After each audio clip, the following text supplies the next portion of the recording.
Evening.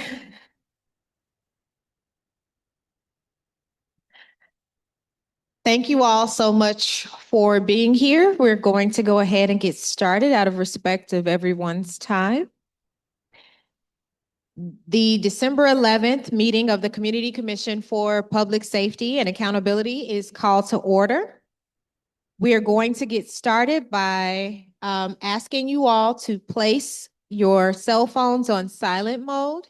We do also ask you to remain seated. And if you will be using any small handheld devices, please refrain from using them in a way that interferes with the ability of others to see and/or hear the proceedings. We'll begin by establishing the role to establish a quorum.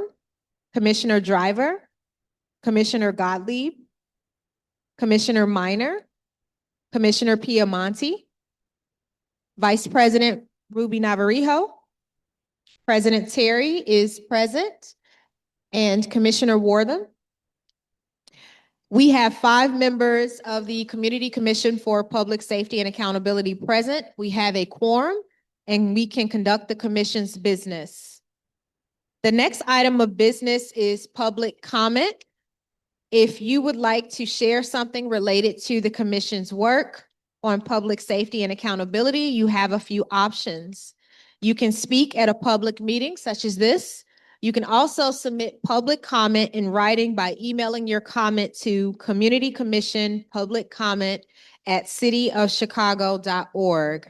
Or you can bring a copy of your comment to one of the commission's public meetings and give it to someone on the commission or someone on the commission staff. People who wanted to speak during the public comment period tonight were asked to submit their names in writing earlier this evening. Names have not been drawn because we don't have more than the allotted time frame. So if your name is called to offer public comment, we ask that you approach the microphone right in front of us. Please say your name, then spell your name, then offer your comments. Each speaker will have 2 minutes. I'm going to call the names of our first 3 speakers so that they are prepared to go.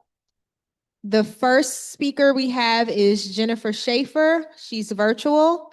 Then we have Leo Quintero, 12th District Counselor, and then Dion McGill, 5th District Counselor. 7. Thank you.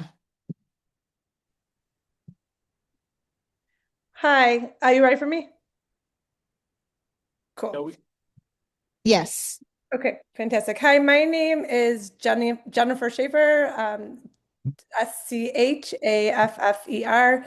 I'm a district council member in the 19th Police District and also a member of the District Council Care Expansion Working Group. The CARE program sends a mental health clinician alongside an EMT to nonviolent mental health crises. These teams are incredibly important because not only do they ensure that the individual in crisis gets the support that they need, but it also helps to reduce the burden on the limited police officer resources we have here in Chicago. We're confident that these teams can safely and effectively respond to appropriate calls without police officers, but we also know that the police department is a really important partner and needs to have strong collaboration between the care team and the police department. So our working group has been working closely and regularly with the mayor's office and CDPH, as well as other stakeholders, in trying to build out a more expansive care program here in Chicago. We've identified 3 goals that will be really helpful for the superintendent to be able to administer in order to really help strengthen that communication and partnership between the care program and CPD. I've emailed those out to you, but to quickly go over them, it is to ensure all appropriate officers are trained on how and when to call for care assist. Ensure a dedicated CPD member is assigned and has appropriate capacity to provide ongoing and system-wide support to the care program. And then the third goal is to allow care to return to self-dispatch by granting the care team access to the appropriate functions of the CAD system while restricting the components that they should not be able to access. Commissioners, I'm asking you guys to please support these goals and ensure that they are included in the superintendent goals that you're working on. I'm happy to meet to discuss these further, and I'm grateful for those of you who we've already spoken to about this. Thank you very much for your time.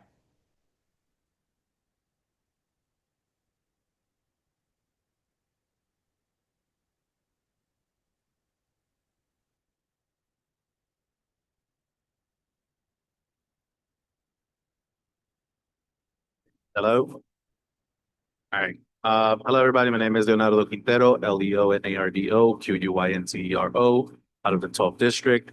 Last month, we sent a letter to the commissioners regarding opening or hearing to for a hearing to investigate loosely CPD and their interaction and involvement with federal agencies, ICE and CBP specifically. I do want to give an update that earlier today, we did meet with the president and vice president, and it seems like we have some commitment, and we are going to be moving forward. We are still trying to hash out what that kind of looks like. But for everyone to understand where this came from, I've spoken to hundreds of community members, and many are concerned. And we understand that our city since January has had several incidents that have raised concerns for many people. So with that in mind, I felt it necessary to send a letter to ask for this hearing.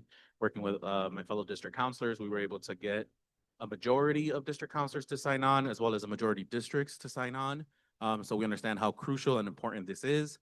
So thank you all, and I hope to keep you all involved. Shout out to COPA over here. Hopefully you guys are able to attend that as well. Thank you.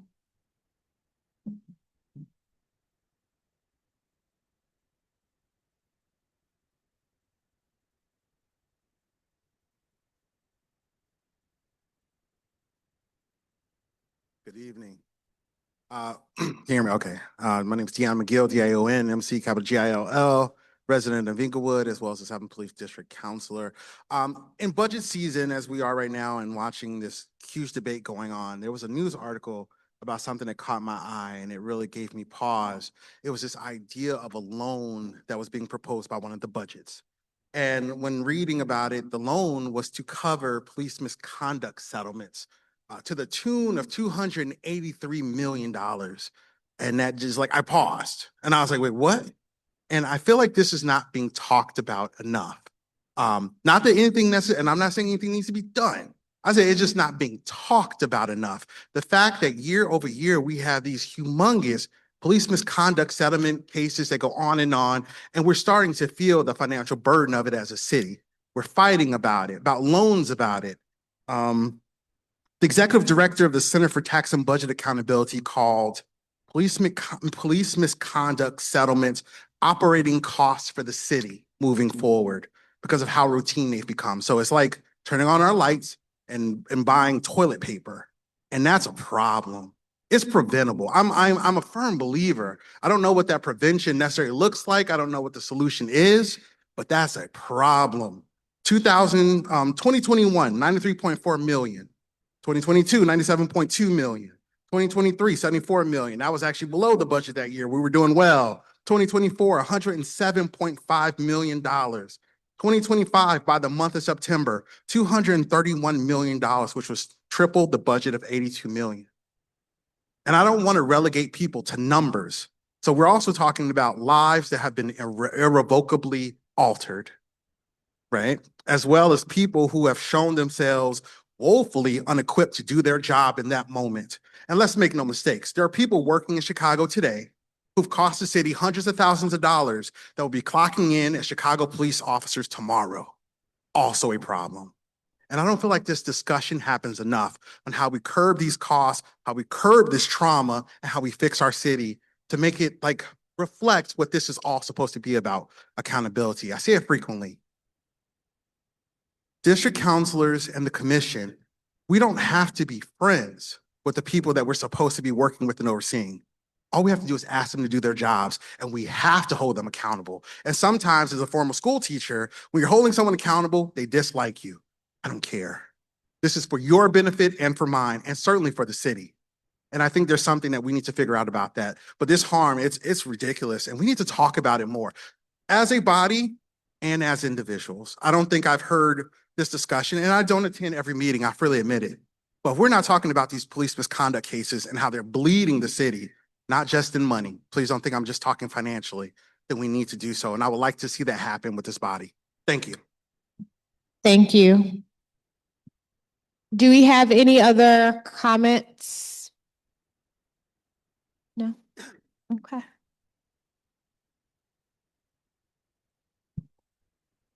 So we've reached the end of our public comment period. Thank you again to all of our speakers. We truly do value your input. The next order of business is the approval of the minutes. Before today's meeting, draft minutes of the commission's regular meeting held on November 13th were shared with all commissioners. Are there any corrections to the draft minutes that have been circulated? If there are no corrections, I move to approve the minutes.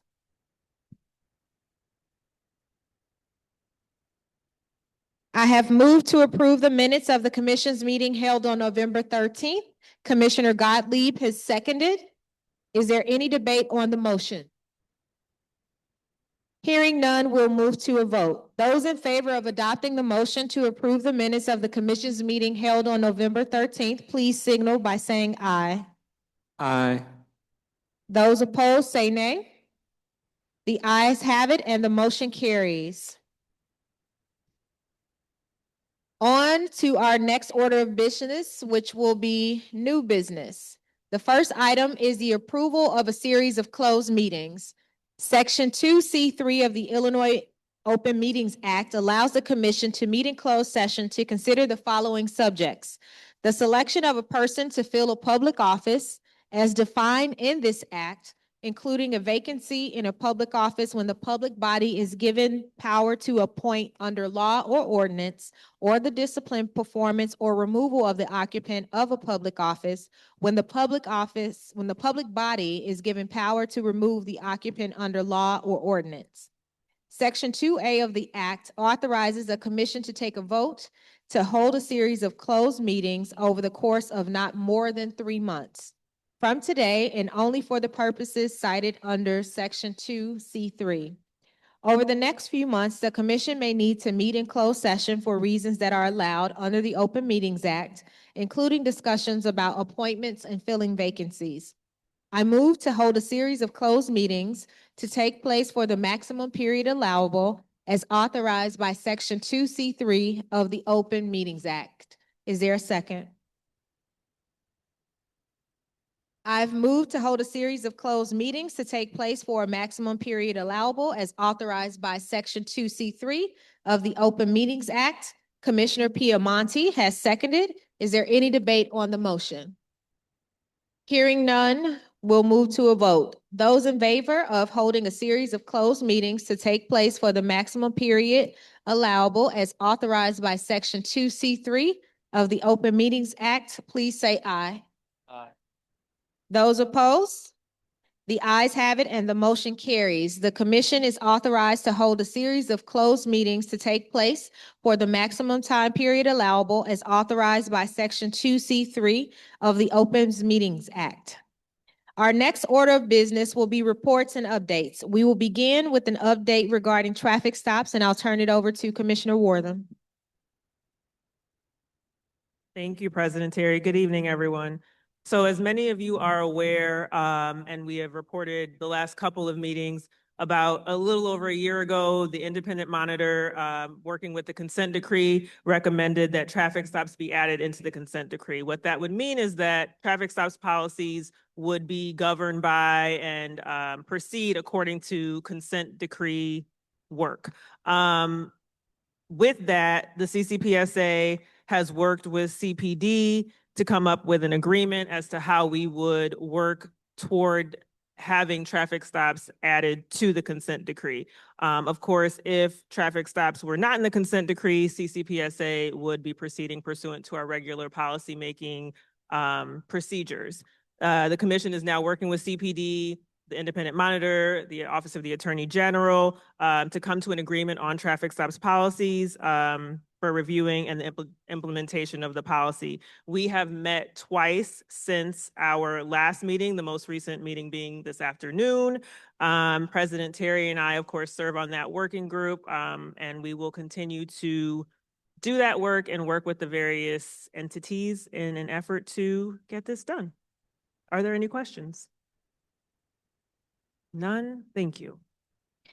Next, I will provide two updates. First, regarding Immigration and Customs Enforcement. Commissioner Ruby Navarrijo and I, or Vice President Ruby Navarrijo and I, have been meeting with stakeholders regarding requests made for the commission to hold a hearing on immigration and customs enforcement as it relates to the Chicago Police Department. And we will provide more updates as they become available, but we did want to make you all aware that we've been having those meetings. Second, regarding the COPA chief search, in February 2025, the COPA chief resigned. The commission is tasked with appointing a new COPA chief. And so the commission has conducted a nationwide search, bringing in the buyers group. In September, the commission put out an application of the COPA chief administrator. We received 24 applications from candidates around the country, and we carefully reviewed all of the applications. The commission is currently conducting those interviews and will be selecting a nominee soon. After the commission selects a nominee, the mayor has an opportunity to comment on the nominee, and then the nominee goes to city council for a full hearing with the police and fire committee, and then a vote of the full city council. Are there any questions from the commission? All right, seeing none, we're moved to our next item. Today, we will receive updates on draft goals from the police superintendent, the interim chief administrator of the Civilian Office of Police Accountability, or COPA, and the police board president. By law, every year, the commission sets goals for the police superintendent, the COPA chief administrator, and the police board president. The law says that in December, those leaders draft goals for the commission to consider, and then the commission responds with its proposed goals. Then in January, the commission meets with each leader to discuss the goals and consider changes. And then the commission votes on the goals during its January meeting. We're at the point in this process where the leaders have submitted draft goals and the commission is reviewing them before proposing goals by the end of the month. Tonight, we'll get presentations from the drafts and commissioners can ask questions and share feedback. First, we'll have Police Board President Kyle Cooper, who will present his proposed goals for 2026. President Cooper?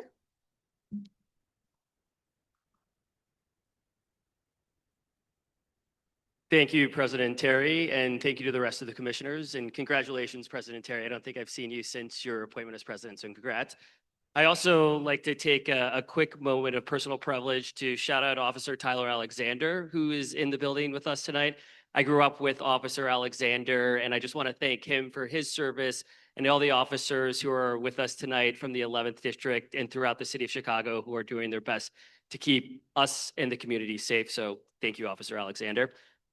And before I get into the proposed goals for 2026 for myself as the president of the police board, I just want to remind everybody what it is that the police board is empowered to do. And the police board has 5 primary goals. The first of which is to decide disciplinary cases brought against sworn officers of the Chicago Police Department. The second power and responsibility of the board is to decide appeals by applicants who have applied to become Chicago police officers. The third, and we're going to talk about that a little bit tonight, is the board has the power to adopt the rules and the regulations for the governance of the Chicago Police Department. The fourth is the board can make policy recommendations to the superintendent of police for changes that the board thinks might be beneficial to the members of the public, but also to the officers who are serving the public as members of the Chicago Police Force. And the fifth is the police board holds monthly public meetings at which various stakeholders, including the superintendent of police, the chief administrator of COPA, myself as the police board president, members of the Office of Inspector General's office, and other notable speakers and academics and citizens can come and present the latest updates and information regarding the city's accountability system, and also to field questions and responses from the public. And just a quick plug, the next police board meeting is scheduled to take place next Thursday, December 18th at 7:30 p.m. at the Chicago Public Safety Headquarters on Michigan Avenue. Next slide, please. So section 2-84-030 of the Municipal Code of Chicago grants the police board the power to adopt the rules and regulations for the governance of the Chicago Police Department. The rules and regulations establish the general goals and duties of Chicago Police Board members and set forth the rules of conduct that every officer is required to follow. Now, I'm going to briefly get into it, but these rules have been in existence for nearly 50 years, with some of the rules dating back to the 1970s. And so as I'll talk about, and again, very briefly tonight, is the fact that the police board and myself have begun the process of revising those rules to the extent we can under applicable Illinois law and not to infringe upon the union's bargaining rights, such that they reflect the realities of modern and effective policing in the 21st century. Next slide, please. And so with that in mind, I've really taken a two-pronged approach to the 2026 goals that are going to build off of the 2025 goals.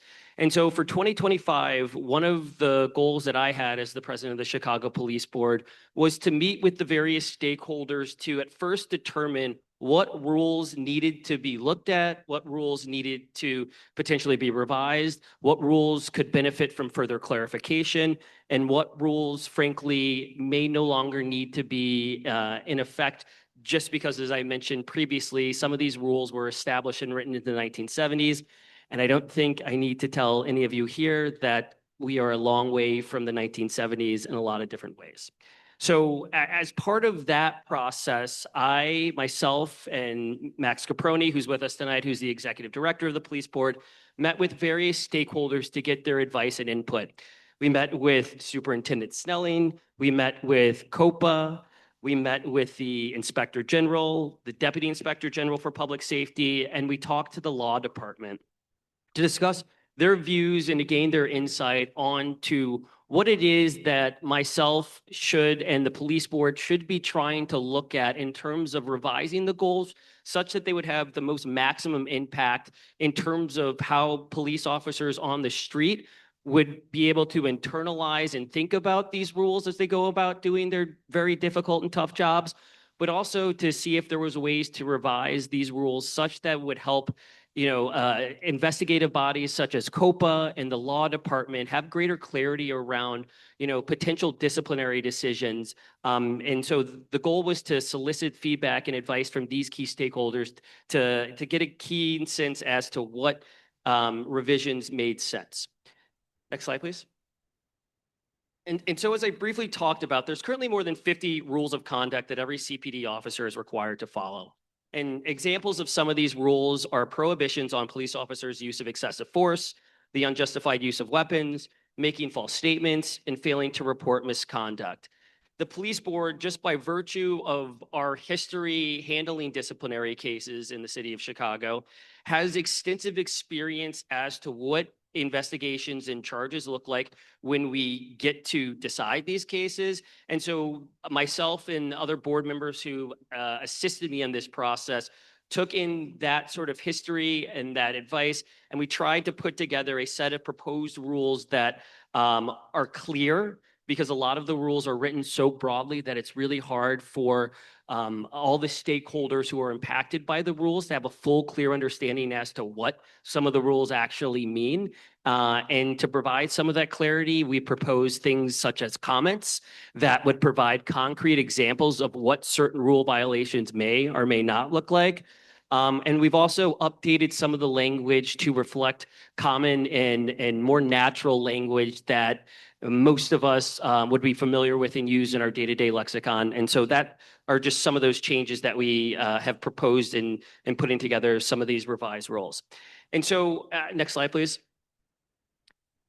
And so my goal for 2026 is to take that listening tour that I and other board members engaged in 2025 and to put that work into concrete, tangible, written work product that we could take to various stakeholders, such as the FOP, such as the superintendent, such as COPA, to get their insight and advice as to whether or not the proposed revisions that I have sent over to CCPSA are things that are really doing what they're intended to, which is to provide clarity and certainty and really to reflect the realities of modern day policing in the city of Chicago.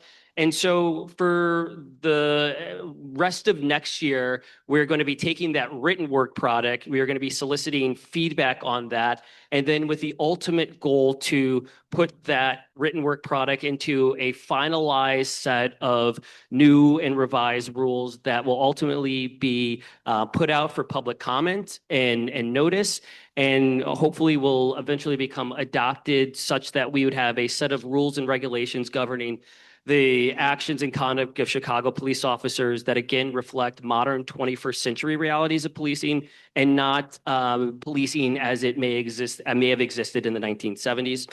So that's my first proposed goal for 2026. My second proposed goal for 2026 is to identify, as I always try to do, additional and hopefully helpful improvements in the police disciplinary process in terms of lines of communications between CPD, COPA, the police board, CCPSA, OIG, such that all of these disparate and individual organizations have a better understanding as to what the other organizations are doing and to help smooth out any friction points that may have arisen just by nature of the differences in the missions of the departments that are all involved in the accountability process, and to streamline those communications and processes such that we have an effective, more transparent, and a clearer police accountability system in the city of Chicago that works for both the officers who do the hard work, risking their lives every day, but also for the citizens of Chicago that they're entrusted to protect. So with that, I turn it over to the commission to field any questions that you may have. Thank you so much, President. So before we do that, I do believe we have a commissioner virtually, and so I'll need for the record to put forth the motion to allow them to participate. So I move to allow Commissioner Minor to participate virtually. I've made a motion to allow Commissioner Minor to attend virtually. Commissioner Gottlieb has seconded. Is there any debate on the motion? Hearing none, all in favor, please say aye. Aye. Any opposed? The ayes have it. Commissioner Minor, you are now a part of the meeting virtually for the record. So does anyone have questions for President Cooper?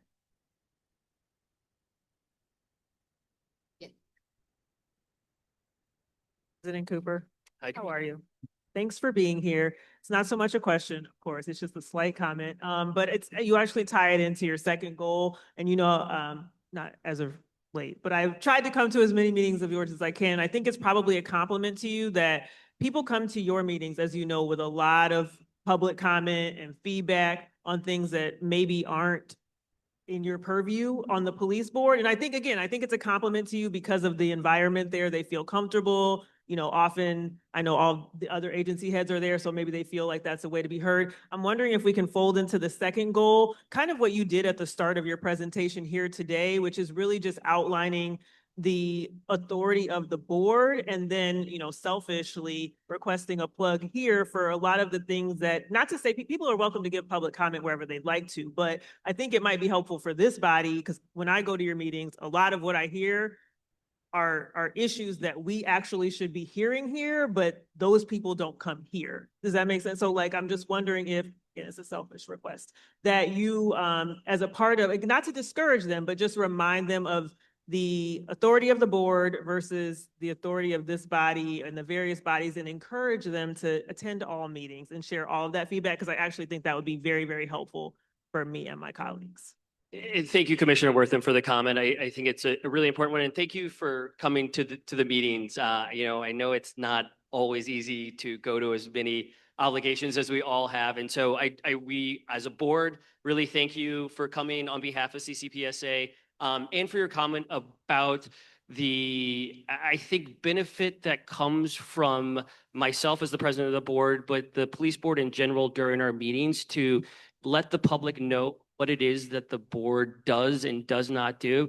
I think it's a testament to the work that the commission has been doing, especially at the district council level, where we've had some of the district council members recently make appearances at the monthly board meetings to field some of the more, local concerns that sometimes will get posed to me at the police board meetings. And so I will certainly continue and do my best in 2026 to inform the public, the parameters and the responsibilities of the board, but also to let them know, what the good work that CCPSA is doing, the work that the district council is doing to, inform the public to the extent that we can, that there are a variety of avenues for which that they can go to get answers to their questions. And, and we'll continue to make the case. I also want to shout out to Chief Navales. I know he's not here right now, but he's done a tremendous job in the last couple of months being very responsive to questions and inquiries from the members of the public, to try to deal with their discrete problems and issues. And one of the things I'll just say, because I'm here and I figured I might as well say it, is that the board has now, Chief Navales has essentially taken on the task of putting together meeting minutes from the board meetings to specifically identify the comments from the public that are raised during the police board meetings, so that we can better track, whether or not the members of the public are getting resolution to the questions and the issues that are being brought before the board. So it's a shout out to Chief Navales, and your point is well taken about just reminding the public as to what it is that the board does and does not do. Thank you. Do we have any other questions?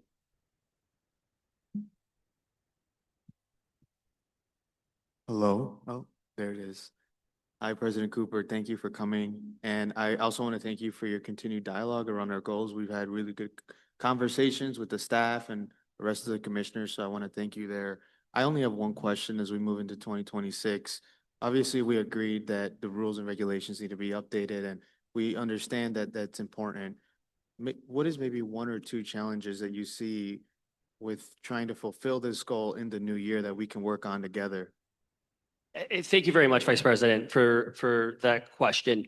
And thank you also for your help, guidance, and leadership ushering this goal process forward. I think I will speak for both myself and Max that the process has been extremely efficient. It's smooth. Thank you very much to Julie During as well for the help in organizing that, Adam Gross, Commissioner Piemonte. And so the process has been really, really smooth. In terms of challenges to getting a finalized, revised set of rules and conduct in 2026, I see a couple of challenges that we've talked about, but I think it might be good to share with those in the room and those listening as well. There are both Illinois laws and collective bargaining rights that inform and impact the ability of the board to, one, not only propose certain rules changes, but also to implement those. And just by way of example, under Illinois labor relations law and also the collective bargaining agreement between FOP and the city, anything that touches upon sort of the hours, wages and conditions of employment of Chicago police officers is something that the union and the city have bargained for, and is something that needs to go through a collective bargaining process. And so, one of the things that was very important and I think beneficial part of the 2025 process was to, one, get that legal analysis, both from the board's general counsel, but also from the law department. And then in speaking with the stakeholders in the room to determine, what is possible in terms of the revisions. And so, I'm sure as the commission digest and takes a closer look at the proposed revisions to the rules that we sent to you all not too long ago, so I know you're still digesting it, you'll see that, a lot of the changes are explanatory or at the margin, or, they don't really go to wholesale sort of systematic changes, which is something that was initially maybe something I thought would be the end result of the process. And so I think the project got pared down in some ways in 2025, which was necessary because of those constraints. And so, but I think because we now have a better understanding as to what it is that the board can and can't do in terms of changes to the rules of conduct without impacting the union's collective bargaining rights, or without having the city face a lawsuit that would require an enormous amount of time, money, and investment to depend, that I think we have a better idea as to what the end result of these rules and revisions might look like. And so I'm hopeful that because of the work we did in 2025, that 2026, we should be able, when we're sitting, when we're standing here and sitting here and listening here next year, I hope to be able to tell you that, we have a new set of rules and revisions that have been voted on, have been approved, and are in place. Thank you. Do we have any other questions for President Cooper? Thank you, President Cooper. Thank you, President Terry. Thank you, Commissioners.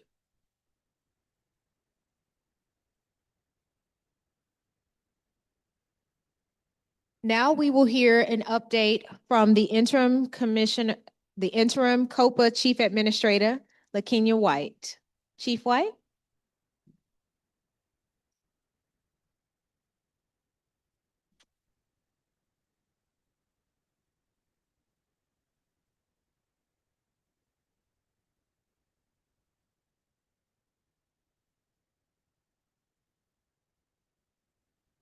Good evening, commissioners, commission staff, and members of the community.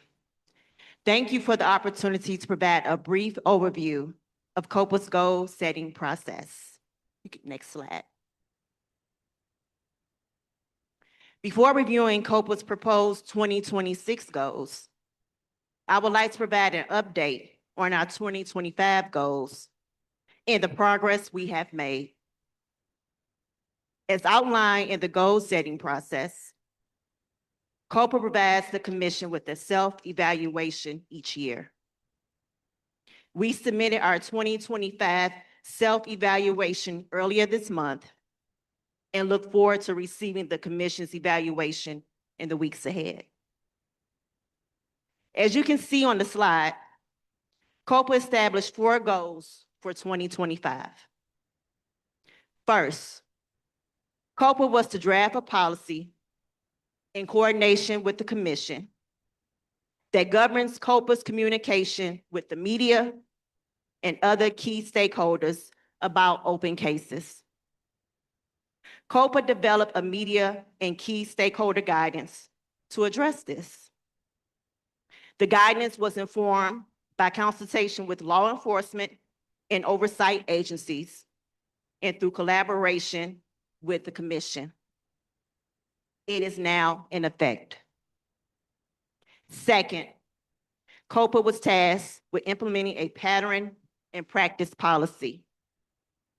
Throughout 2025, COPA began a comprehensive effort to structure this policy.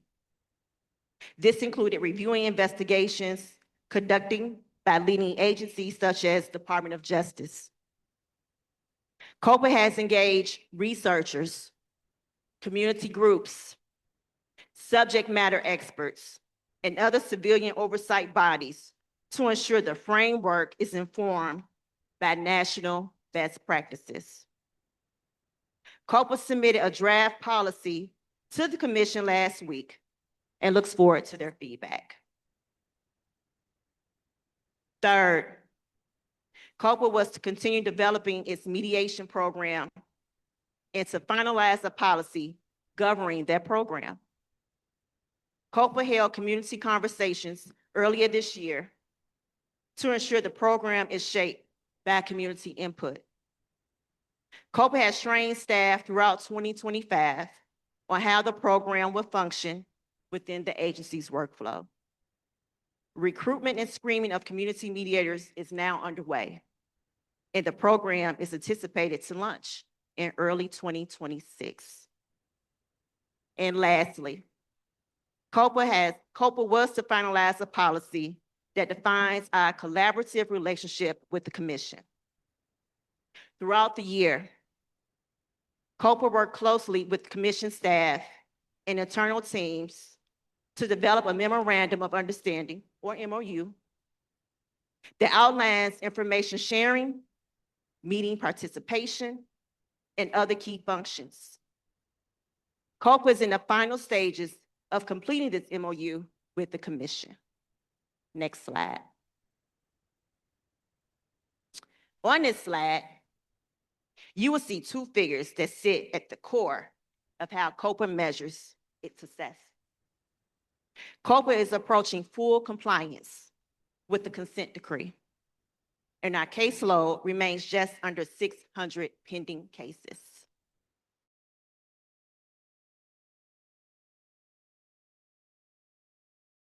(2026) goals.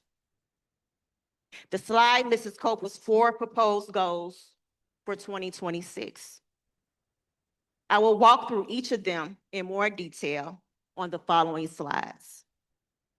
These goals were developed in collaboration with the commission, and we look forward to advancing them in the year ahead. Next slide. COPA's first 2026 goal is the implementation of disciplinary consistency guidelines.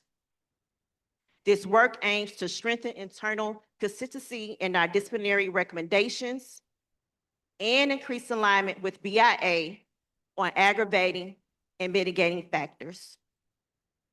Greater alignment is intended to reduce disagreements between COPA and CPD on penalty recommendations. Next slide. COPA's second goal is the creation of a new community advisory committee. This committee will play an important role in the development and socialization of COPA's policies and procedures. We also look forward to including young Chicagoans as members. Ensuring a diverse set of voices is present when COPA develops or updates policies is essential. We look forward to this committee serving as an additional avenue for meaningful stakeholder engagement. Next slide. COPA's third goal is a joint goal with CPD. The goal recognizes the deficit surrounding public awareness and understanding of Chicago's accountability system. Chicago has taken major steps to address these gaps through extensive community outreach. Yet, we acknowledge that more work is needed. A formal partnership with CPD will allow us to expand these efforts and ensure members of the public have a clear and accurate understanding of the system. Next slide. COPA's final 2026 goal is to provide a cadre of community mediators for the mediation program. These individuals will serve as neutral facilitators and play a critical role in ensuring positive and productive outcomes. Their work will be guided by best practices and evaluated on an ongoing basis by COPA's mediations team. Last slide. In closing, I want to thank the Commission for its ongoing collaboration throughout this process, and I am happy to answer any questions. Thank you so much, Chief White. Do we have any questions? I have a Yes. question. Can you all hear me? Hi. All right. For 2025 patterns and practice, COPA will not fully complete its 2025 goal around patterns and practice. Is COPA committed to continuing to engage with CCPSA on this goal in 2026 until it is finalized, which includes getting feedback from commissioners and the community?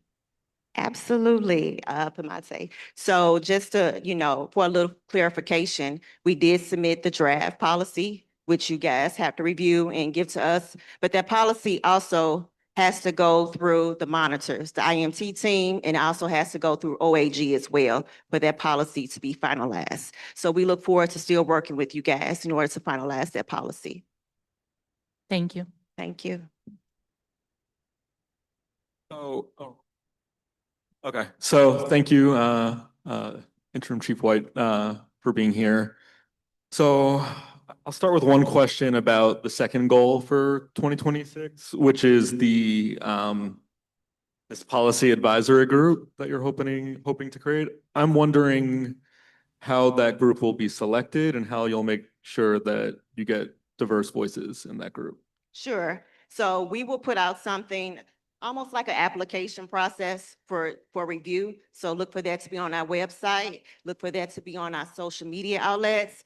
Please, send it out in your meetings. And I'm asking people here, if you're interested, you can see me or my staff afterwards as well. But we're just going to promote it, try to promote it through CPD as well too, at the police board meetings as well too. So we're going to do a lot of community output for this, get a lot of community input as well.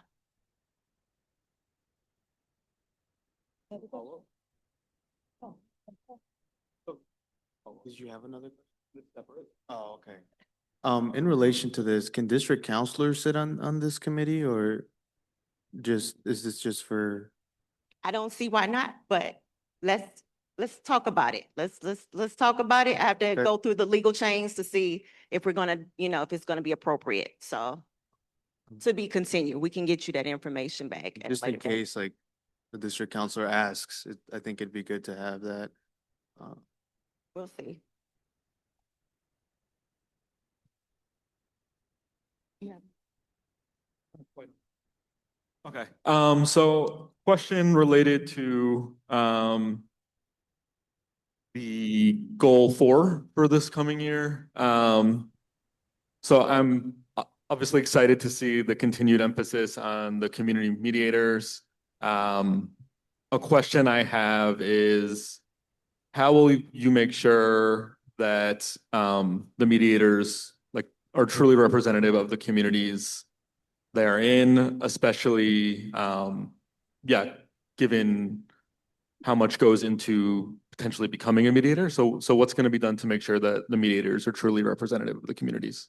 Sure. We have a advisory group that's actually going to select the mediators. And that advisory group is of community organizers, is also of CPD staff as well. So we have a good mix in order to select those mediators. Commissioner Minor, you can come off of mute for your question. Thank you. Can you all hear me? Hello, this is Commissioner Minor. We can hear you. Awesome. Thank you so much for your presentation, Interim Chief White. I know that there has been 6 officer-involved shootings recently. I just wanted to know at a very high level what you can disclose to the public. What were some of the challenges and successes of what's going on internally, and if there are any goals for 2026 to optimize COPA's internal investigations or potentially patterns and practices to address some of the things that you have saw in your time as office recently. Sure. Well, as you know, we cannot speak on open investigation. So first and foremost, I will tell you the challenges we face is our staff, of course, as you may know, we are facing challenges as far as staffing vacancies.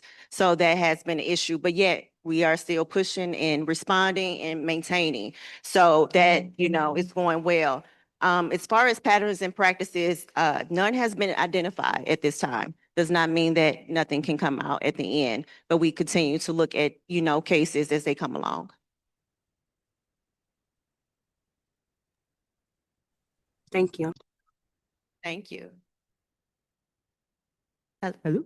Hi, Interim Chief White. Thank you for being here and thank you for your presentation. I have two questions. So the first one is, and forgive me if this was covered and I just missed it, but for the mediation program, am I correct in understanding that that's optional for officers? Like participation? Yes, it is optional. Okay, so the cases that are eligible for mediation, are those cases that would then just proceed pursuant to your regular process or cases that would not normally rise to the level of something you would investigate, but you're funneling them to mediation? And I think I've heard you say this before, in an attempt to kind of, bridge the gap between the community and the police. Does that make sense? So let me try to answer this and Okay. hopefully I can answer it, with this answer.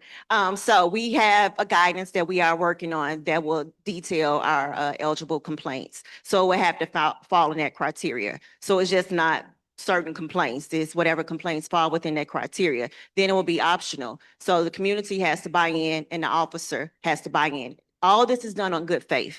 So good faith in order to participate.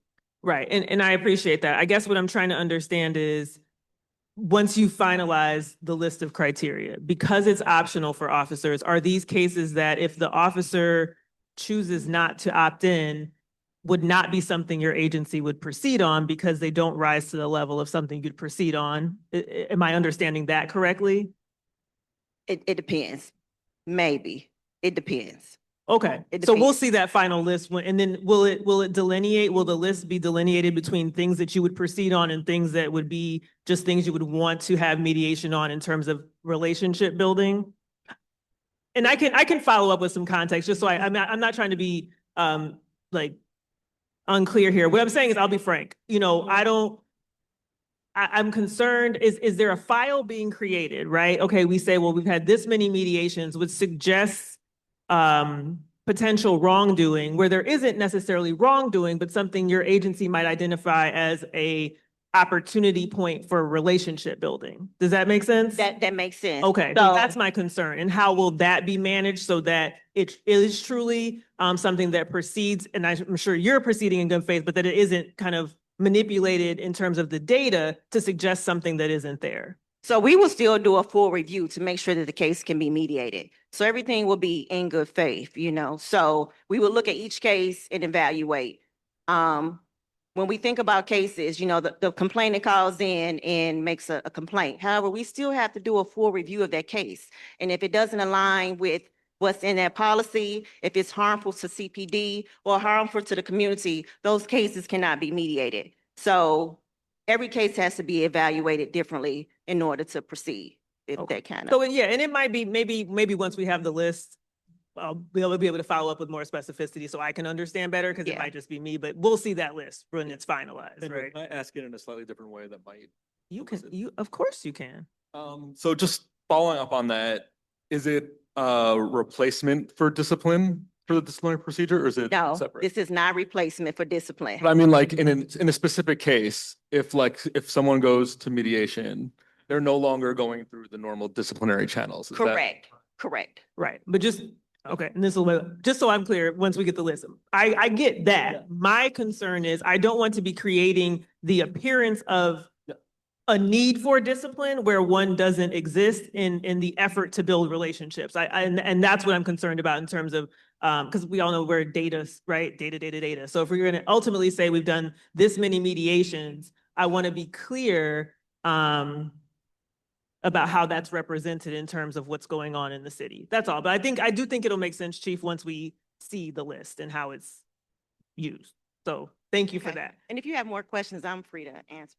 those. I got you. Thank you. I appreciate it. And then, okay, so my second question, and I want to be super clear about this. This is not something I believe that, this is not something that I know that the working group has talked to you about. So this is not me springing this on you. This is something that predates you and was on the old goals and kind of fell off. So I want to be very clear about that for the public too. This is not something that, but I want to raise it today because of our process. And I think the work we still kind of need to do to get all the thoughts to you. But it is a question about the Police and Community Relations Improvement Act, okay? And compliance with that as it relates to the certification of officer-involved death lead investigators, okay? Yes. Now, just for context, and you may already know this, but when I first came to the commission, We talked about this being on the goals, and then it kind of fell off of the goals last year because what we were told was that COPA did not deem it a goal they could work toward compliance on because the city law department and other city agencies were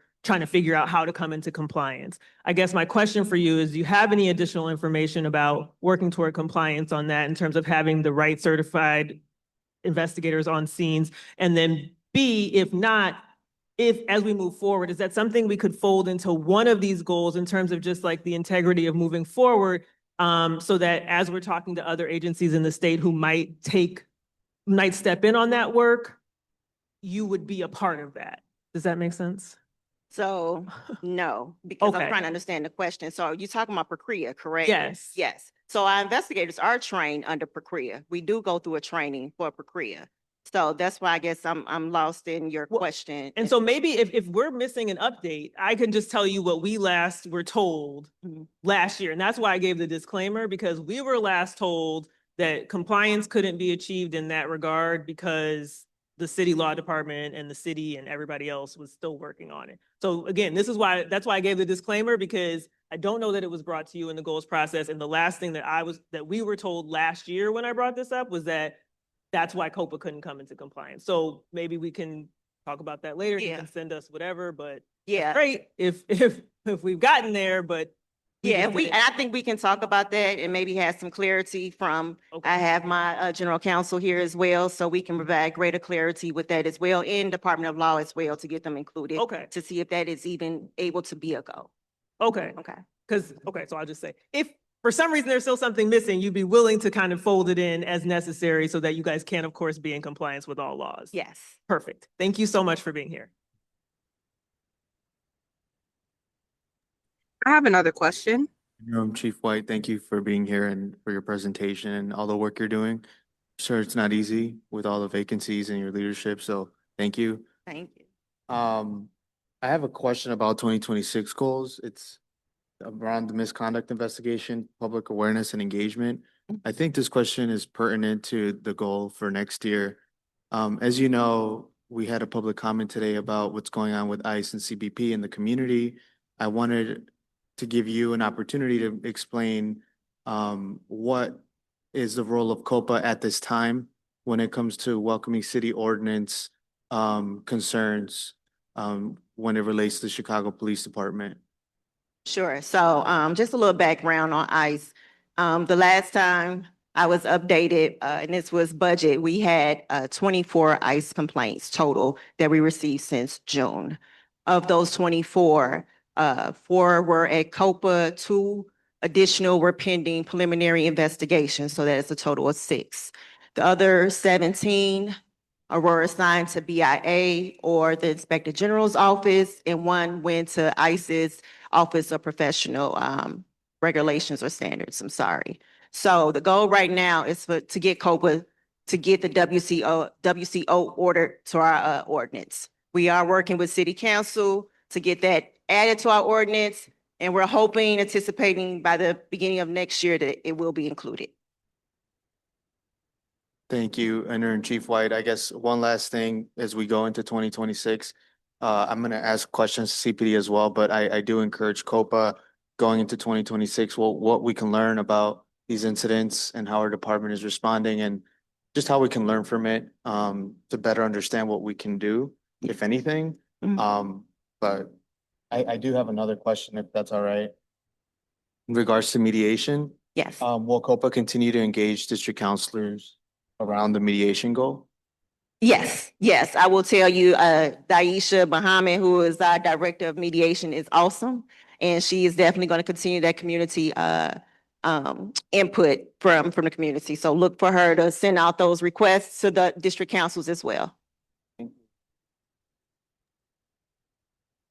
I have a question. Well, I don't necessarily have a question, but I would like to lend my support to your Community Advisory Council initiative, as I was one of the inaugural members of the original advisory council for COPA. So, any conversations you need to have about the best way to structure that, how you ensure that you have a representative sample of the city of Chicago, whatever you need related to that, just offering my support. So saying it publicly so you can hold me to it.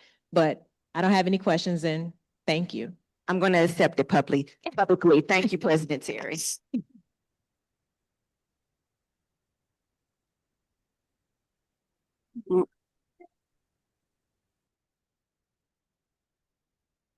Lastly, we will hear an update from Police Superintendent Larry Snelling on his proposed goals. Superintendent Snelling?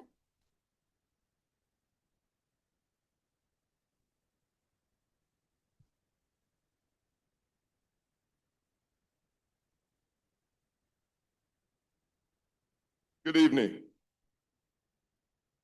Well, let me say thank you to everybody here, all of our residents who came here because you're who we represent. I'd like to thank all of the officers in the back, Amanda Tate, Deputy Chief Parham, the leadership within the Chicago Police Department, especially with the 11th District in Area 4. I want to thank the Community Commission on Public Safety for your partnership, and just say good evening to you. And to President Terry, just want to say congratulations on your appointment. Well deserved. Also, to President Kyle Cooper, your partnership, thank you.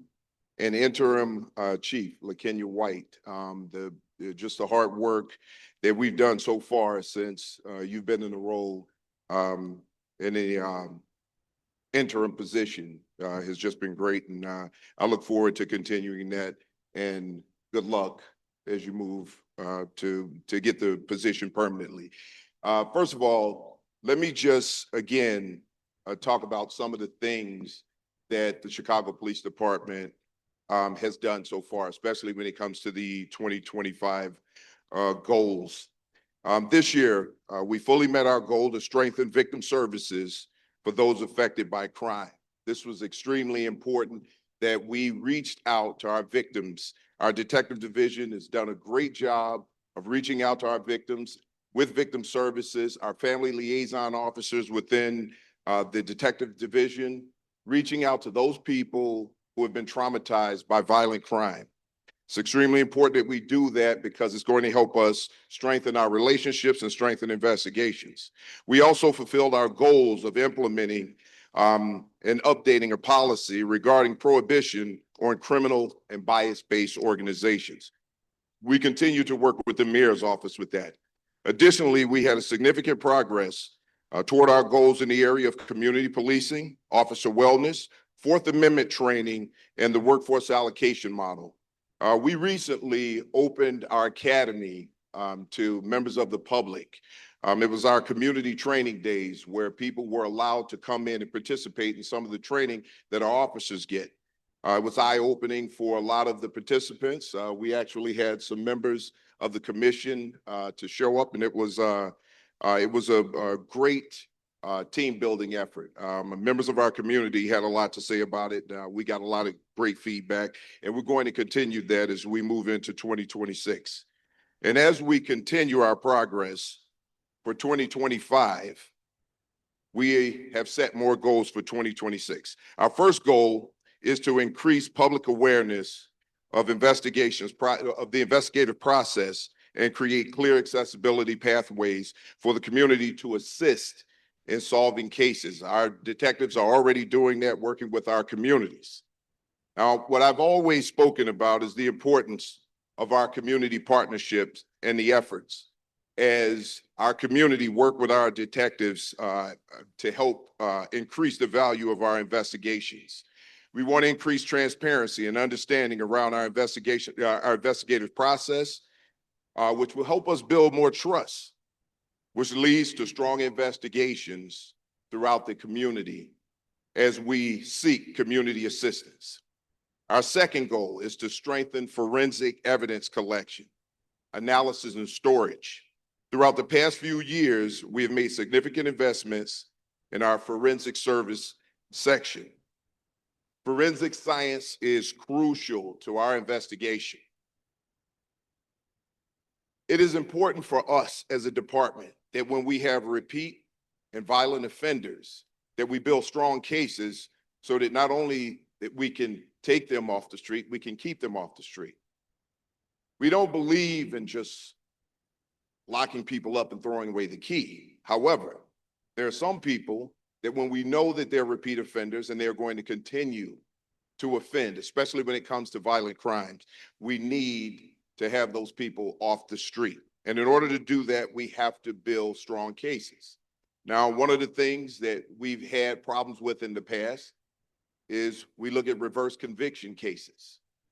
Having a great forensics team, proper investigations will reduce the possibility of those types of things happening. We want to make sure that when we build these cases, we're building it with the best possible information to make sure that it's not, or it doesn't become a reverse conviction case. We want to make sure that we have the right people, and forensics will help us do that. We're already making progress in this. Recently, our latent print development sergeant was appointed to the International Association of Identification's Latent Print Development Science and Practice and Subcommittee, which is comprised of the world's top experts in this field. So we have a sergeant who has been recognized for this type of work. Our third goal is to improve awareness of CPD resources, services, and policies by increasing digital accessibility, continuing community-focused public awareness campaigns. Now, if you go to our website, you'll see that we have a lot of things online. We want to continue to do that. We want you to be able to go to our CPD website and to our dashboard and look and find any information that's there. This goal is focused on breaking down barriers between the community and the resources CPD offers, as well as the policies our operations are rooted in. We know it can be frustrating if you're a community member and you don't know where to go or who to talk to gather information for CPD services. This goal aims to streamline information and help make it easier for residents to get that information. Our fourth goal and final, to increase public awareness of the accountability system. Fair and unbiased misconduct investigations and accountability are vital to maintain public trust. We are collaborating with COPA. And when I say that we're collaborating with COPA right now with the interim chief, we have meetings weekly where we talk. And when we get stumped on some things, we have conversations. This is the best possible communication that we can have with COPA when we talk about open and fair investigations, to making sure that we're getting to the bottom of complaints and we're doing it as quickly as possible. One of the things that we've had problems with in the past, slow investigations. We need to move these investigations forward as quickly as possible to make sure that it's effective as it can possibly be, and people are satisfied with the investigations that are going on. For this type of partnership, the importance is this. I was asked by the interim chief early on when she took on the position to get training for her staff. And as a result, it's helpful, especially when you're doing investigations on police-involved uses of force and other things that police officers are trained on. It helps the investigators and it arms them with better information to come up with a better investigation for better outcomes of that investigation. This is now how we get to the fairness in investigations. Look, as police officers, we don't always get it right, but that doesn't mean that everything that we do is wrong. When there's a clear understanding of what it is that police officers are trained to do and how they're trained, what they do when they're out there, the split-second decisions that are made, it's important to understand that when we're doing these investigations, all of those things have to be taken into account. And I'm seeing that now, and it's very important that those things are taken into account. If we need accountability, if we have officers amongst us who are not here faithfully, then we need to do what we have to do to ensure that we maintain the reputation of our hardworking officers who are out there every day doing the work faithfully. And I will work closely with COPA and any other investigative body to make sure that we do that. Ensuring the community knows how complaints and misconduct are handled and what the process is can help strengthen public confidence and the concerns that the investigation is handled in the best way possible and is transparent. The men and women of the Chicago Police Department have worked to make Chicago safer. They've worked hard through this summer. They faced challenges over this past several years. And as we know, with full training, with proper leadership, that our officers can go out and protect the streets in the most professional manner possible. We will continue to do that.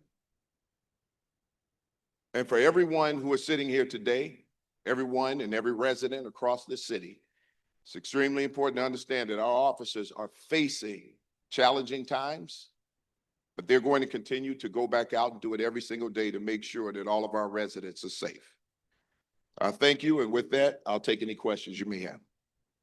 Thank you, Superintendent. Do you have any questions?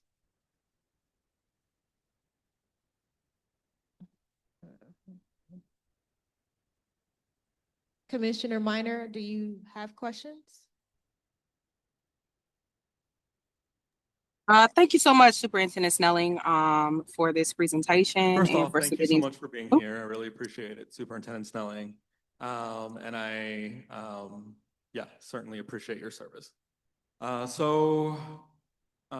respect to the goals this year, I have more of a comment than a question, and then I'd like to ask a question about one of the goals from last year.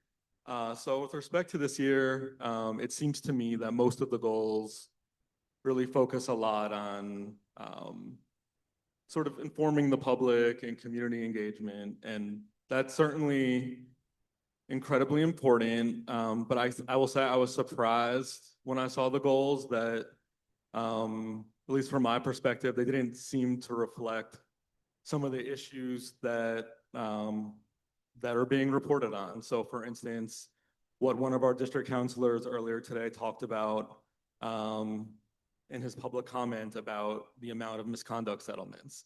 Also, the recent reports about the increases in use of force by the thousands and firearm pointing by the thousands. So I guess from my perspective, I was disappointed to not see something to systematically address some of those concerns, the goals.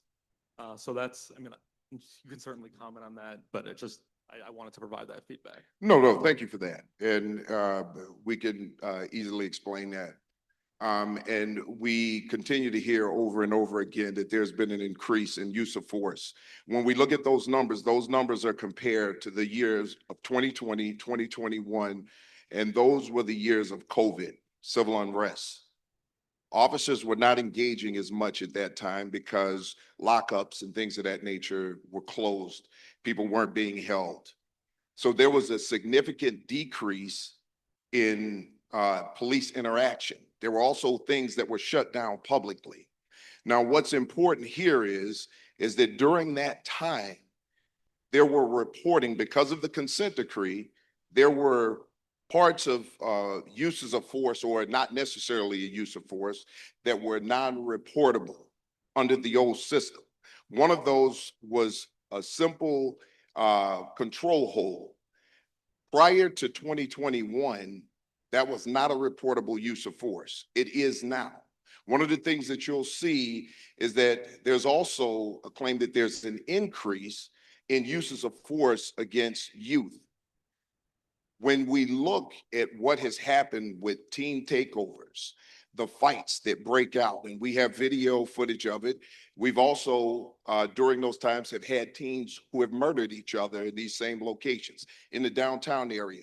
in the neighborhoods. When officers now have to break up those fights and they have to control these young people, it is now a reportable use of force. What it says is there's transparency in how our officers are reporting and documenting what is considered now a use of force. The other thing is we've seen a rise in attacks against police officers, threats against police officers. There used to be 2 reports. One was the tactical response report, which would document the officer's use of force. The second report was called an OBR, an officer battery report, which was separate. So an officer battery report would document a use of force against an officer. Those were combined into one report, which is our tactical response report. So we have multiple reports where officers did a tactical response report just to record batteries or threats against the officer. So right now, what we're doing is we're breaking those down. You'll be able to go into our dashboard and see how that's working out. So it's a lot more complicated than just to say that there's an increase in use of force. As a matter of fact, if we look at our pre-COVID years, we're actually seeing a decrease in uses of force. I mean, I appreciate that. I would say even just from 2023 to 2024, we've seen an increase, which is post-COVID. I would also say, especially regardless of the raw numbers and how much they've increased or declined, we're seeing firearms pointed, that 2/3 of the times when firearms are being pointed at people, the person they're being pointed at is unarmed. So I think these are just things that the department should look at. I mean, we don't need to get into like a larger public thing, but I'd love to discuss it with you. Oh, and we could discuss that further. And you're right about the pointing incidents, which is why now we have appointed captains at the district level to now look at pointing incidents. So what those captains are doing now is they can address this at the district level. What happened before is that our force review unit was looking at the pointing incidents. By the time they looked at a pointing incident, it would be 3, 4, 5 months down the road before it could actually be addressed if there was some level of misconduct. Now, with the captains directly in the district, and we're going to be training our supervisors, our watch commanders, who will now also be reviewing those pointing incidents. And if they see something, they can address it immediately now. And when they address that immediately, we will be following up, and there's quality control still with the force review unit to oversee what the captains are doing. We'll also be breaking this down in the areas. So each area will have a team from the force review unit who will be able to focus directly on the area and the districts that they're a part of, as opposed to it being one big pool, which makes it harder to maintain. I mean, thank you. I would love to discuss it further. I don't want to monopolize all the time. The one question I do want to ask is about the EIS system from last year. I'm sorry, what was that? EIS Okay. From last year. So 2 questions about that. One is one, I hope that that you continue to try to meet that goal moving forward, which it sounds like you will. First, I'm curious about the community engagement efforts that are going to happen around that. And then sort of the second question is more around a timeline, and sort of why is it taking as long as it's taking? Well, one of the things that I could tell you is there is a lot of red tape in the city when it comes to doing things, especially when it comes to technology, especially when it comes to movement. What I can tell you is that we're working directly with CCA, the Civic Alliance, and the work that's being done right there. We're working directly with them to make sure that we get some type of engagement with community.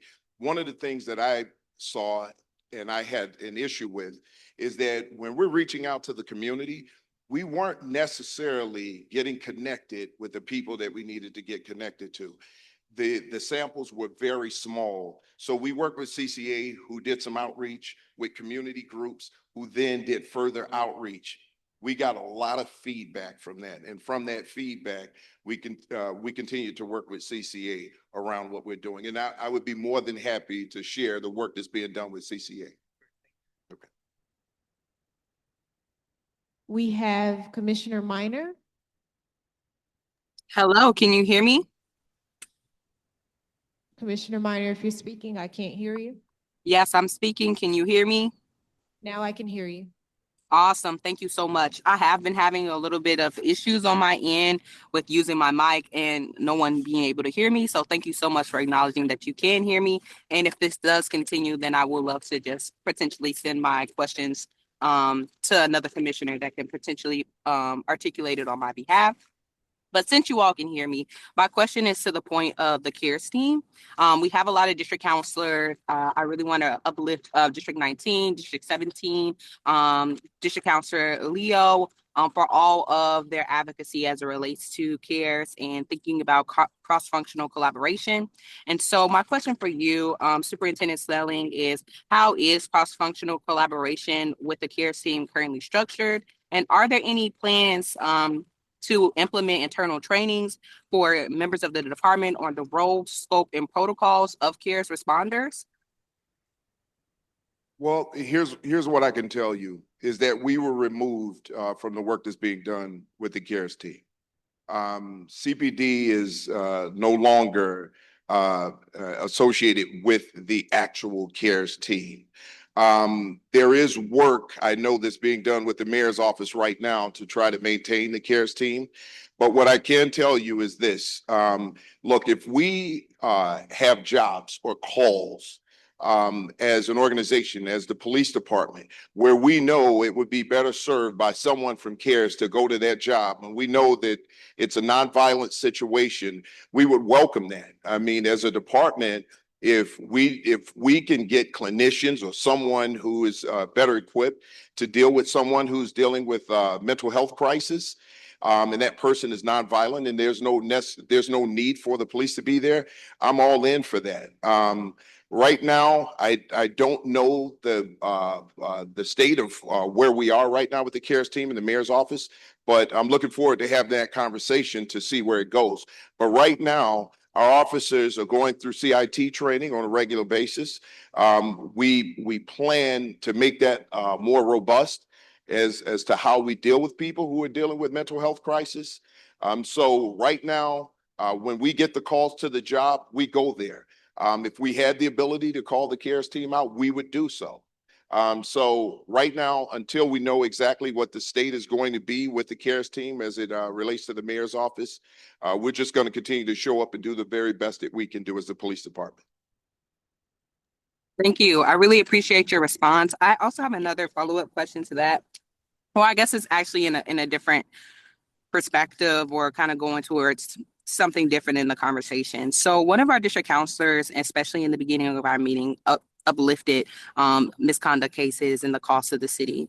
One of my personal ethos, I believe that the best way to work at this misconduct issue is to make sure that there's stronger internal accountability. One of the goals that we had set when I started as a part of the commission in our 2025 goals or 2024 goals was talking about the establishment of a discipline metrics internally for the department. I wanted to know, is that still a priority for the department, or where do we end up landing on the discipline metrics? It is absolutely a priority for the department. And look, here's what I'll tell you. When we look at the amount of settlements that are happening across the board, and I'll say this is something that Commissioner Gottlieb brought up earlier about the settlements. The bulk of those settlements are reverse conviction cases. Also traffic accidents, things of that nature. When it comes to misconduct, this is why building stronger and better investigations and working closer and closely with investigative bodies to make sure that there's a level of accountability, training from the very beginning to make sure that there's accountability from the top down, not just the officers. We can't just look at the officers who are in the field. We have to hold ourselves accountable in a leadership position. And when we have that type of accountability, these are the types of things that are going to bring down lawsuits. We've actually seen less lawsuits filed over the past 2 years than we have over the past 5. So we want to continue to move in that direction. So it's extremely important for me to make sure that we do every single thing that we can to protect our officers, to protect the department. This protects our city. It protects us. It protects everyone from civil liability, and it protects all of the taxpayers. So I'm all for making sure that we get a disciplinary matrix in place. Obviously, this is something that's a part of collective bargaining, so we have to continue to work with them on that.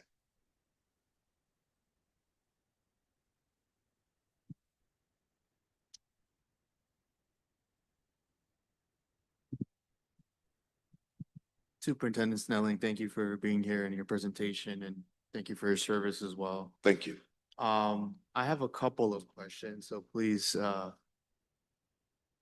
one is about the early intervention support system. Commissioner Gottlieb brought it up, but I understand that the EIS system has been pushed. What is the expected timeline, and what are the steps of this process and the reasons for the extended timeline?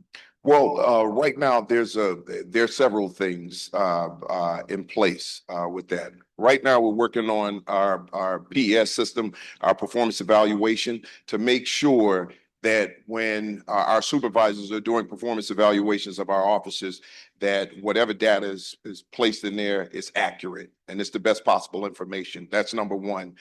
We want to make sure that it's being done right and all of the data is being captured correctly. Obviously, there are also still things there with collective bargaining. When we start talking about the early intervention programs, what are we going to do with the officers when we start recognizing patterns of practice, things of that nature? There are things that we can do to put an end to it quickly. And that's where we have our supervisors come in, because if we can recognize that an officer is maybe going a little off the rails, maybe it's a wellness issue. Those are things that we need to address. So what we're looking at with the timeline is somewhere close to the end of 2026, but we are still working on it.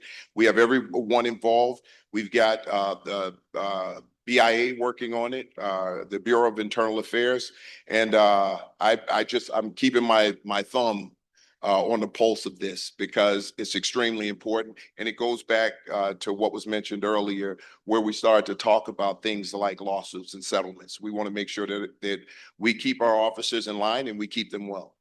Thank you. Another one is your 2026 goals around strengthening investigations. It's more of a comment, not a question. A lot of people, I mean, first of all, I give you kudos for updating your website. It looks great, and I think a good website is a good start to accessibility within the department. A lot of people have given feedback around the online reporting system to create police reports. Did the upgrade with the website come with improvements for the online reporting system to like make a police report online? Well, that's something that we're still working on. So the system, and look, technology right now has been slow with CPD. We're still working on it. The most important thing that we need, and it's in the works right now, is our records management system. Hopefully we get that done sometime this year. It went out for an RFP, RFI, and then RFP. That has been complete. Once everything is approved and they actually choose a vendor, once that happens, it's probably going to take 6 to 9 months to get everyone trained up on that. That records management system is extremely important for streamlining everything that we're doing in the department. So when it comes to our website, when it comes to reporting, documentation, it's going to help us have one system, one place where we can pull that information and we can go in and get it. So once that's complete, then we can start making better updates to things like that. Thank you. 2 more questions. One of them is surrounding what's going on with immigration. Equally, as community members have been harmed, so have police officers. They've been subject to tear gas and other sort of dangerous chemicals.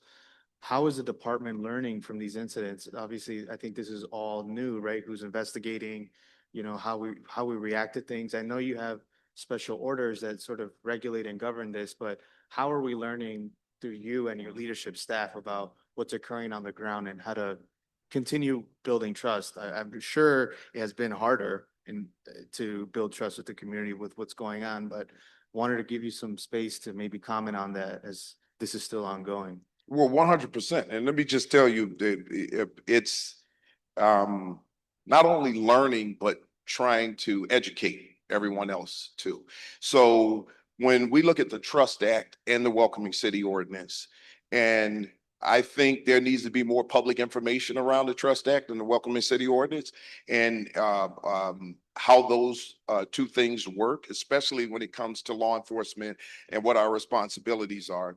So when we look at the Trust Act, we look at the Welcoming City Ordinance, and we look at a thing, let me just take one point out of it, creating a perimeter.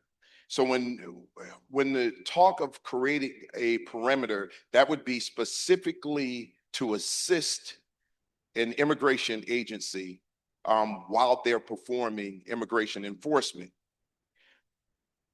What it doesn't account for is a protest around that enforcement. So one of the things that we've seen someone shot by an agent right here in the city of Chicago. In a suburb, we saw someone shot by an agent at a stop. This engagement, when you're dealing with a group of law enforcement agents who do not serve in law enforcement with the same rules of engagement as your local law enforcement officers, may confuse some people when they're approaching these particular individuals. We took it upon ourselves as CPD to make sure that we went in and we mediated these types of things as best we could to keep the peace so that no one got hurt, so that no one got injured. Of course, we saw what was going on. And was I upset when my officers were gassed? Yes, those are my officers, and I'm going to stand up for them at every single opportunity. And I don't care who the other agency is. If you're harming my officers or you're harming people, we're here to put a stop to that. That's what these officers do every single day. And that's what we're out there to do. So listen, I know there's a lot of emotions around this, and I know there are a lot of people who are upset about this, but education around this, I think, would give people a better understanding of what CPD's roles are out there. And it is extremely, and you're 100% right, it's extremely difficult for our officers to have to navigate through. What we've learned from it, we've learned that when we have a group of protesters, we have agents who are out there who are willing to use whatever force that they deem necessary. Even if we wouldn't use it here in the city, we have to find a way to be some type of conduit between the community and whoever the federal agents are here to try to keep that those levels of peace. So we're going to continue to do that if we continue to see things happening, but I'm going to do everything I can to educate the public on what it is we expect from them. Thank you. And I believe we're going to continue in this engagement. This isn't ending anytime soon. And I guess the jobs that the ordinance also dictates us to help build trust in the community, and that needs to be of paramount importance. I mean, this is also a public safety issue for immigrant communities, so I appreciate that. With that in mind, my last question around community policing. You have a goal, your third goal, building community trust, public information campaigns. I have one question. The goals guidance sent to the department on November 7th explicitly described community policing as one of the priority topics for commissioners. We were looking for the department to create a goal that includes district council roles in any of these ways. Clarity in the role of the DCs and CPD's community policing model, meaningful DC involvement in the creation of district strategic plans, or co-develop and implement trainings with DCs and district commanders. Can you explain how the goal as presented addresses any of these focus areas? Well, one of the things that we've done, and I'll start with the strategic plans, the district strategic plans. I just wanted to make sure, to ensure that it's not a copy and paste from the previous year. We want to make sure that they're listening to the community members Because one of the biggest things that we found out through CCA when they did their outreach was that people felt that they went to these meetings, they went to beat meetings and things of that nature. They aired their grievances, but they didn't get any feedback. So they didn't know if their complaints were met or their concerns were addressed. What we're making sure right now is in the district strategic plans that they are reaching back out to community members who took their time out to come in and share their concerns about what's happening in their communities. We want those things addressed, and we want to make sure that they get back to these community members. Now, the way that we're tracking that right now is during our ComStat sessions, when we have our district commanders and our area deputy chiefs step up, we're going through their district strategic plans to make sure that they're following up, and they have to tell us how they're doing that. So every quarter, we're making sure that they're following up. Now, when it comes to, and I believe your question was around the district council members. So we know that the district council members are to bring the community concerns to CPD. That's exactly what we want. We want to do that. I think what we have to do and what we need to do a better job of as CPD is finding a way to sit down with district council members and coming up with a better relationship on how we're going to work these things out, how we're going to get that information, and how we're going to take on the concerns that they bring to us. We want that. We welcome the information that they bring. We have to do a better job on our side on making sure that we're working that out. So future-wise, we're looking to bring in district council members and sitting down and having a conversation.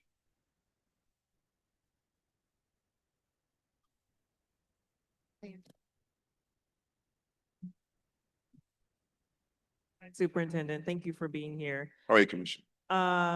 Okay, so I know we always hear about clearance rates, and I know you guys have done a lot of work on the detective division, and I appreciate the goals about the strengthening investigations through the forensics. I know that's super important. My question is, and I don't know if this is really a thing we could do, but like in situations where there's credible evidence that, let's say a victim, let's say a shooting victim lives, right? But they know who shot them, or there are eyewitnesses, even if it's like a murder, but there's just a refusal to cooperate with police. In those instances, other than in the narrative reports, is there any specific like tag of that case that could delineate it? So when we're looking at clearance rate and we're looking at challenges and we're looking at opportunities to increase public trust or communication, that we know,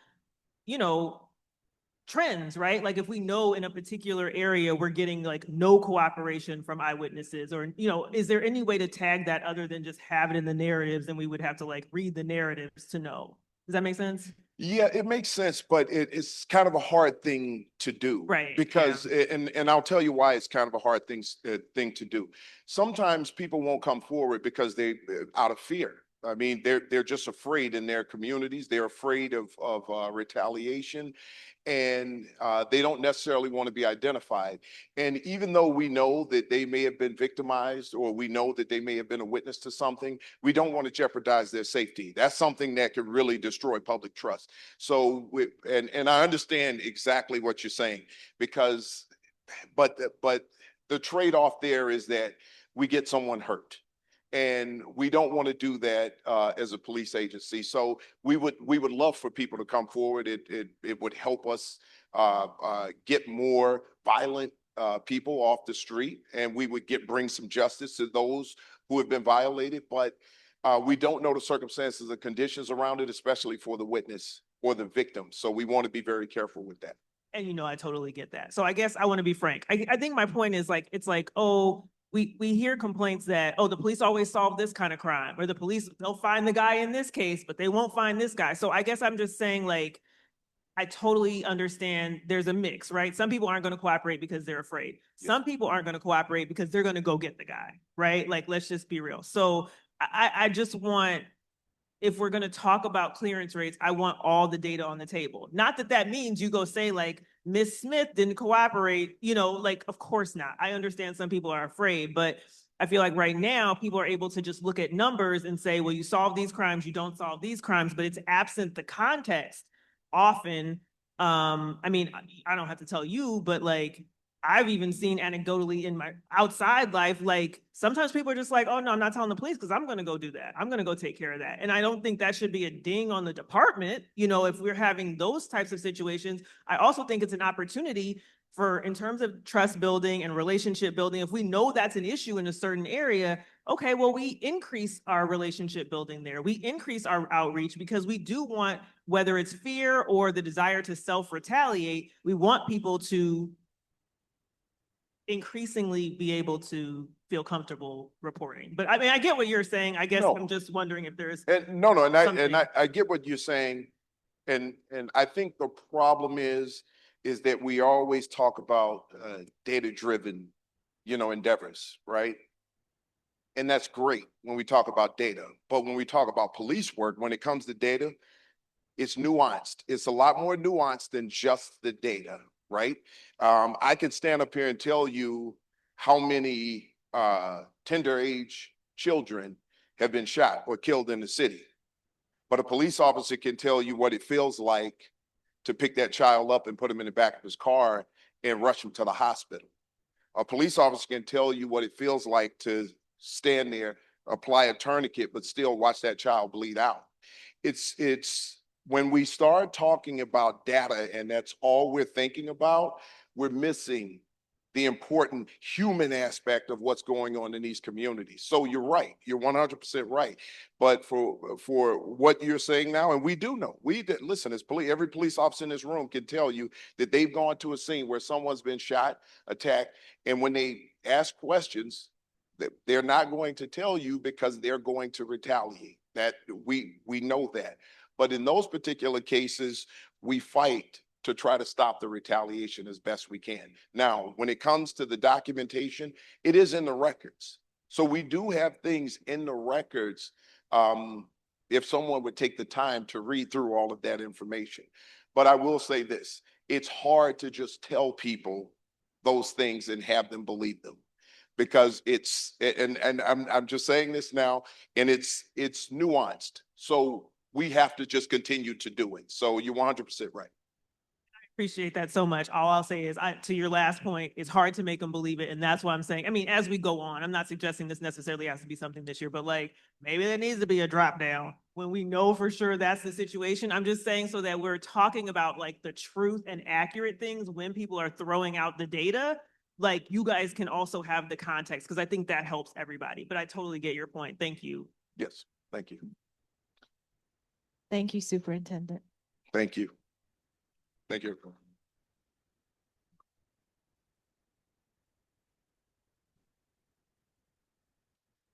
We will now move to adjournment.